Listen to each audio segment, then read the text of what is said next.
Now then, it's day 29 now, and if I'm honest, I may have bitten off more than I can chew on this one. So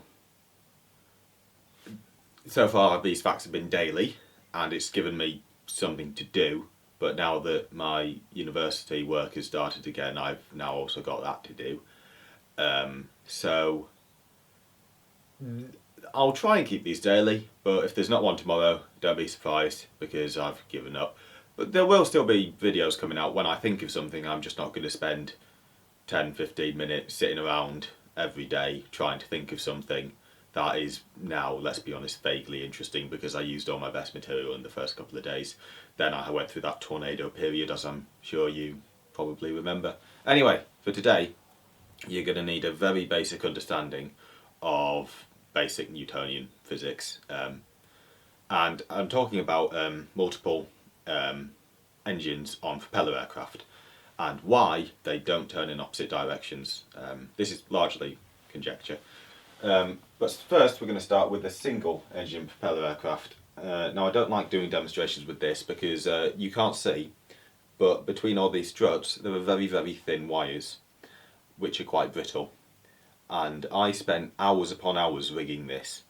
And if one of them breaks, every time one of these is broken, I've cried for 3 days straight. So I'm going to be very careful. But in order to produce the thrust on this aircraft, the propeller spins in that direction. So like that. And if the thing on something is spinning round in that direction, you know, every action has an equal and opposite reaction, blah blah blah, that's going to create a opposite turning moment that way on the airframe.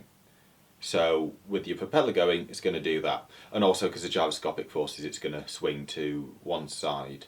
I can't remember which though.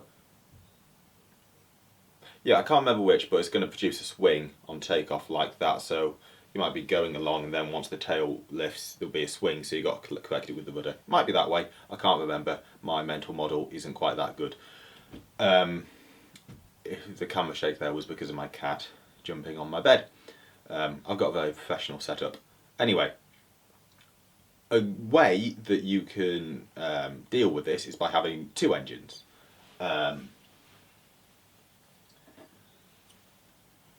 Like on this Bristol Blenheim here, it's got two engines, and if one spins one way, one spins the other way, then they'll counter each other out, and you won't have any problems with rolling moments or yaw moments.